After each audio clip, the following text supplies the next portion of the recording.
911 responders. What is a call that you will never forget?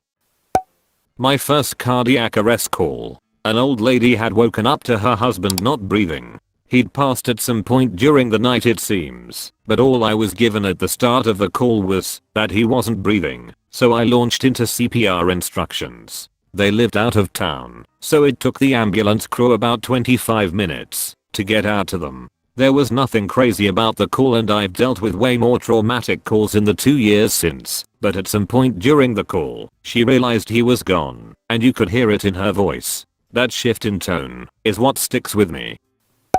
911 dispatcher here. There's many that stick with me, but the absolute hardest one was a mother finding her child after the child had committed suicide by hanging. She was absolutely destroyed, but I could clearly hear her fighting to keep control as I walked her through getting the child down and attempting CPR. I knew that child was gone, but the mother refused to give up. I stayed with her on the phone and counted compressions with her while we waited for PD and the ambo to arrive, listened to her alternate between counting and begging her child to come back. When the EMTs showed up and took over, she finally let it go. That scream broke me, and I can still hear it to this day. Man called to report a male was breaking into his neighbor's vehicle across the street. A few minutes into the call the man came and started to break into the caller's vehicle. A few minutes later the man spotted my caller and broke into his house from the window. Spent 10 minutes listening to physical fight when I finally heard the police enter the house and say there's blood everywhere. Both intruder and caller died. Oh, and another 911 dispatcher had my caller's wife and kids on another line who were hiding upstairs and heard everything. I talked a lot of people who were shot / stabbed / beaten in the final moments of their lives, but you usually get them after the situation occurred. This caller was just trying to look out for his neighbor, and I spent a good 15 to 20 minutes bantering while waiting for officers to arrive and get the auto thief. Getting to joke around and get to know someone's personality before they violently die hit a lot different than taking a call after violence had occurred. I'm not a first responder, but a dentistry student. Dentistry professionals can work in the hospital as trauma surgeons of the face. This facial surgeon showed us a case of a man that didn't pay his drug dealers. They took it to an empty field and blew his face off with a shotgun and left. Surprisingly the man survived and woke up half an hour later and called the police. They spent hours trying to pinpoint his exact locating because at this point he was somewhere in the middle of an open field and obviously he didn't have eyes anymore to help them. He was taken to the hospital and his surgery took 18 hours, but he did survive. Edit. Today he lives in a rest home with a tube helping him breathe and another helping him eat. A life that it won. My friend got a call from a very cross-sounding old lady that was absolutely furious because her neighbors had stolen her plants. When my friend asked her how she knew it was them, the woman said, "Because there's holes in my yard, and she planted them in her fucking garden. I'm going to go take them back. I have a shovel, and you probably won't get here in time to do anything about it."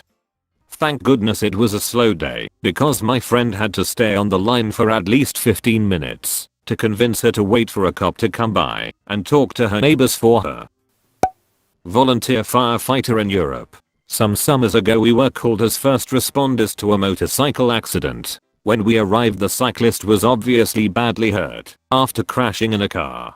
But he was orientated and seemed okay. Ambulance and helicopter were on their way already, so we just had to stabilize him. Not a minute later he started deteriorating. Another minute later we started CPR. One of the arriving bystanders was a trauma surgeon and started helping immediately, shortly after the doctor on the helicopter arrived. It was obvious that there was massive internal bleeding. They first tried to relieve pressure by puncturing, and then pretty soon decided that the only chance was to open him up.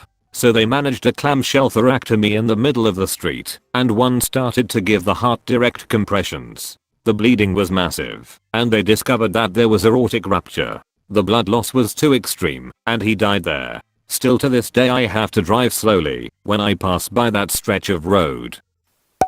Was an EMT before I became a nurse. Call came in for an MVC, motor vehicle collision, with two trapped. On arrival, cops said two young women, early 20s, drinking and going too fast, and flipped their car. Driver rejected. Then, we hear passenger screaming, "She's pregnant. Be careful, she's pregnant."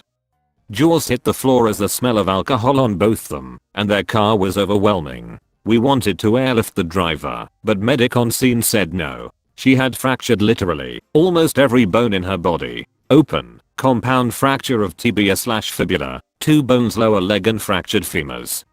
Normal protocol didn't work, because we can't pull traction on femur for the open fracture, and can't mast pants, because she has massive pelvic trauma/fractures with obvious internal bleeding signs and symptoms. Picking up her leg was like picking up jello. Had no substance to it. Was shattered beyond belief. We transported both of them together and not sure how we kept driver alive. She obviously lost the baby. Miscarriage started in back of ambulance. Rushed her in for emergency surgery. If I remember, she broke both legs, pelvis, arms, clavicles, ribs, facial breaks, skull fractures, brain bleeds, spleen ruptured, bowel damaged, lost uterus and ovaries, and I don't even remember what else. First bad accident seen as an EMT. Will never forget that feeling of holding a leg with no bone left to hold it together. 18-year-old took methadone and attacked his mother with a knife. She locked herself in the bathroom and called 999 UK here. We turn up and the son is butt-ass naked climbing out the window in the front door which he'd smashed. He gets taken to the ground and cuffed. Me and another manage to crawl through the window without cutting ourselves and find mother inside. Place is covered in blood smeared up the walls and every knife from the kitchen bloodied and discarded round the house. The adrenaline is just starting wear off as the paramedics arrive for mum, and as they are treating her, we go to the kitchen and find a dismembered member sat on the worktop.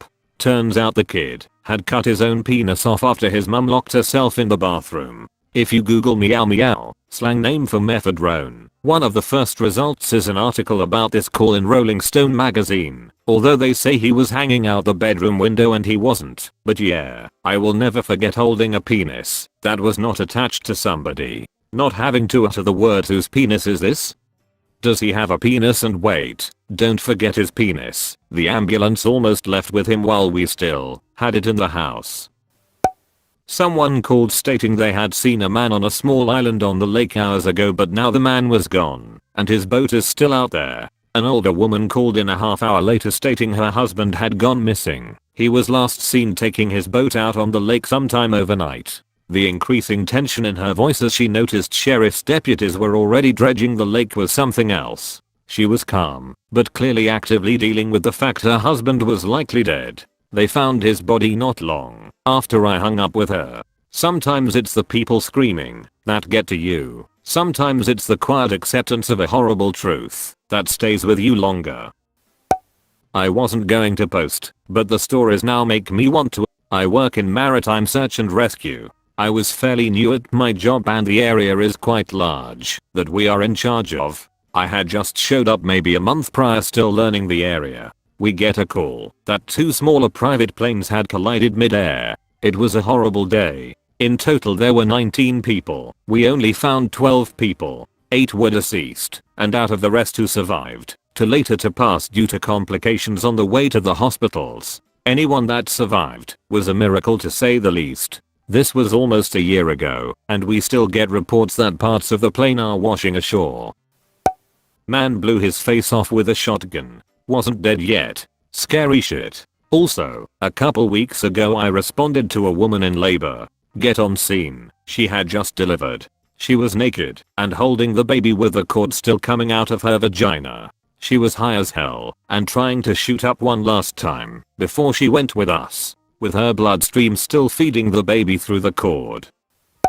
Used to work crime scenes and got a call for a suicide. This was my first outdoor decomp scene. The man had been outside dead for a couple days in the middle of August, but the day he was found was a rainy one. Because of that, there were maggots everywhere. His face was pretty much gone. His skin was slipping and everything was just sopping wet. I went to take his fingerprint and it all just sloughed off into my glove. I'll never forget that feeling mixed with hearing the maggots and smelling the decay. 4 of my 5 senses were experiencing disgusting sensations. Glad I didn't taste anything that day.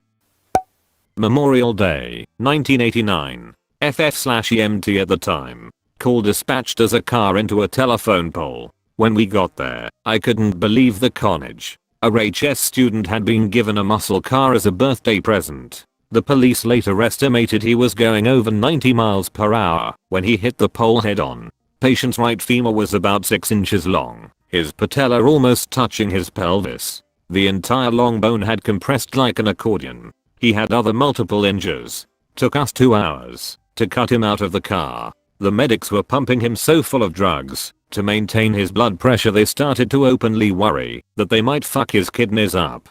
We finally got him out of the car, only time I've ever seen a kid used, on a gurney, and took off for the hospital. Medic had 2 large bore forths going, and had a BP cuff wrapped around one of the bags, to create his own rapid infuser. The kid lived. He ended up losing the foot on the leg that was destroyed, and that leg, from what I heard months later, was more metal than flesh. The irony was that the kid was a New York State indoor track and field state champion runner. I remember odd things people say under stress. A girl's arm was ripped to shreds in a dog mauling. She kept using the word meat. There's shredded meat everywhere. And she continued to say it as she found pieces of her arm on the ground. Is that a piece of my meat? And hoo. OMG, it's my meat. Some others. I brought you the asparagus. The asparagus guy who came back from the market to find his partner dead. Come on buddy. Don't do this. It's Valentine's Day. Homeless passerby who started CPR on a distraught woman's husband who collapsed at a gas pump. My dad's a firefighter, and for most of my younger childhood he didn't expose much of what he's seen/gone through in his career. As I've gotten older, he shared a bit more, and one day shared a perspective with me that opened my eyes to the full scope of what he does for the community. My brother and I were discussing my brother's military deployment and how some guys from his unit were struggling with PTSD, and my dad said that something that isn't talked about often is how many people walking the street who do what he does often have the same thing happening to them, but for an entire career/lifetime. I asked him what he meant, and he shared with me that it only took him about 3 years on the job before he couldn't truly celebrate any holiday anymore. Obviously this was met with some confusion on my end, but he said that every holiday/event in the yearly calendar is marred in his memory by some earth-shattering event he was called to for work. 4th of July for him as a child having drowned in a pool while parents were occupied with entertaining guests. Thanksgiving is car wreck in which the drunk driver walked away while their sober brother was in the passenger seat having their skull crushed by the frame of the vehicle he was driving. He has an entire calendar year of these, and that was the part that really stunned me. Gave me a whole new respect for the guy. My friend is a first responder. He once got a call about a man that had fallen in the shower. He gets there, and the guy is over 400 pounds and out cold on the bathroom floor. My friend, his partner and the guy's roommate try everything they can think of to get the guy on the stretcher, but the bathroom is tiny, and they can't even roll him over. Eventually they call 2 more ambulances and finally get the guy out of the bathroom. They get to the elevator and it's too small to fit the guy on the stretcher. So 6 paramedics have to carry the guy down 5 flights of stairs. My friend called in sick for the rest of the week cause he was so sore and stiff, he couldn't move. My father used to be a 911 dispatcher, was also an EMT for 5 years and a firefighter for over 30 years. Worst call he ever took was a woman who called that her house was on fire. She was trapped in the burning house and could not get out. First responders did not make it in time. He had to stay on the line with and listen to her as she burned to death. He also witnessed, while responding to a suicide call, one of his friends shoot himself in the face with a shotgun. He was still alive after the shotgun blast. They saved his life. He also responded to an ATV rollover of one of his friend's kids. ATV landed on the kid's face, shattered his skull. His jaw was not longer attached. My dad had to hold his face together while they transported the kid to the hospital. An over 45-minute drive. Kid survived. There are countless other calls that I could tell. My dad has witnessed a lot. Nicest man you will ever meet. Speaking for my mom, who was a 911 dispatcher for a long time who used to let me sit in and listen to calls way back in the day. A little old lady called the non-emergency number and said, "Yes, hello. My name is asterisk asterisk asterisk. How's your day going? Wonderful. Glad to hear it. Well, I just opened my freezer and I found a human head. What should I do?" I was maybe 8 at the time. My mom ripped my headset out of the computer and made me go to the break room. Turns out, little old lady had a grandson who had an argument with his friend, not sure over what, and he hacked his friend up with a machete, stuffed him in granny's freezer, and went on the run. I wasn't allowed to listen in on calls after that. Working as a deputy sheriff. Got a 911 call to the local park for a dead body by suicide. Got there and this lady with a flashlight waved us down. As we approached we yelled out asking if she was the caller. She said yes. We yelled out again, "Where is the body?" She said, "Right here," pulled out a gun and committed suicide right in front of us. She wanted to make sure we found her body before the kids showed up the next morning to play in the park. Got a call for a 3-month-old baby that was not responsive, arrived on scene, and was a second person through the door right behind the senior fire officer, SFO. SFO immediately began doing CPR, and was therefore unable to take on role of incident commander. I quickly reached up and grabbed the radio off his side, and assumed command and control. This happened several years ago, and I can still clearly see the child's face. That was a hard day knowing that there was literally nothing we could do but trying our darnedest to do whatever we could. We never did find out the cause of death, but it was suspected that the infant passed away from SIDS while taking a nap. Not a 911 operator, but I used to work for a private company working with police that would contact us with subpoenas or emergency disclosure. There was a situation where a RedditJar driver had driven off allegedly on accident with an infant in the back seat when the parents exited the vehicle before the parents had the chance to open the back door and get the baby out of the back seat. I talked to both the cops and the parents. The guy said he would drop the baby off at the nearest police station instead of turning around to drop the baby off, which made everyone mad. Then he says, "Oh, I got another ride request, so I will drop it off at a different station that was even farther away." The cop said, "Grab the cell phone from the mother." I was on the dad's line, so I could hear everything, and the cop bellowed out, "If you don't turn around right now, I will fuck your whole life up," in the most enraged voice I had ever heard. And the guy turned around and returned the baby immediately.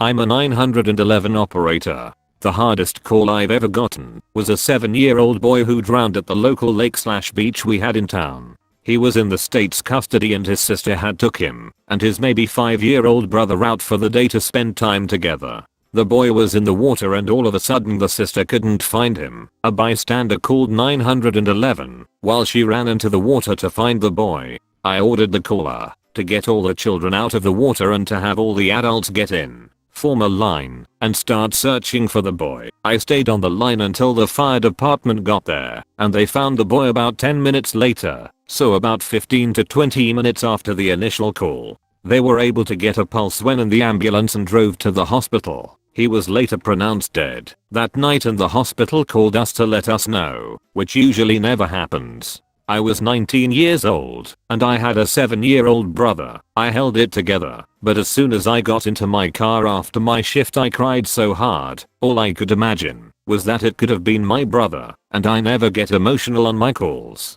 I'm able to keep calm BC, it's not my emergency, but this one hit me right in the stomach. I'm lucky to have had such a good partner to help me through it, because I would struggle doing that alone. I will never ever forget that day. I remember everything that happened like it was yesterday, and it's been 2.5 years. I'm not a first responder, but in 2007 my 4 friends and I were driving home at 2 AM one night on the highway. No, we were not drinking that night, and up ahead in the distance I could faintly see something in the middle of the road. It was pitch dark, and I slowed down and kept saying, "WTF is that?" over and over again. Well, we slowed down and realized it was a black car with no headlights on, just sitting in the middle of the road demolished. I pulled over and me and all my friends sprinted to the car and checked it to see if anyone was inside. There was a woman in driver's seat who definitely didn't survive the initial crash. face just completely embedded into the windshield. I can still see this image till this day.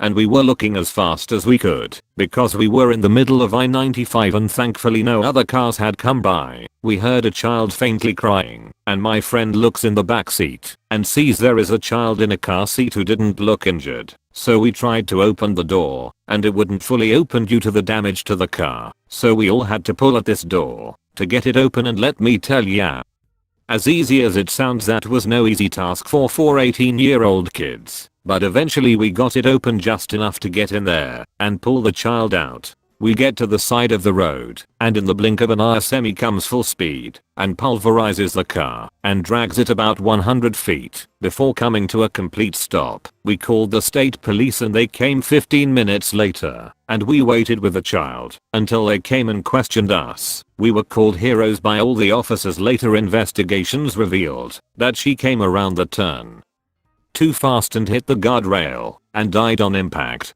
On the way home nobody made a fucking sound.